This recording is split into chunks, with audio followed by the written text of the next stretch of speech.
বাংলাদেশ নদী গবেষণা ইনস্টিটিউটে একটা মানচিত্রের মধ্যে বাংলাদেশের বিভিন্ন নদীকে দেখানো হয়েছে। যদি আমি আপনাদেরকে দেখাই, এইখান থেকে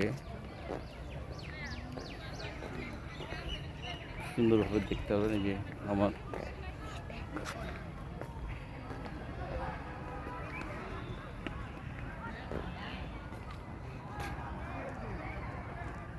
বাংলাদেশের নদী গবেষণা ইনস্টিটিউট ফরিদপুর।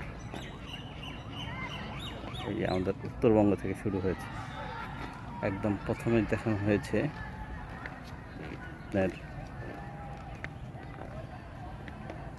তিস্তা ব্যারেজ। এটা হলো ভারত। এরপরে তিস্তা ব্যারেজ, এই যে বাংলাদেশের একটা তিস্তা ব্যারেজ দেখানো হয়েছে। এই যে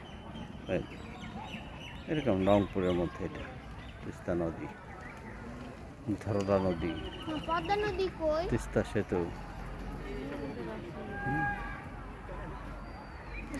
বাংলাদেশের সব নদী এখান থেকে দেখানো হয়েছে। আমি একদম শেষ মাথায় যে আপনাদেরকে দেখাই, এই যে ফরিদপুরেরও নদী আছে।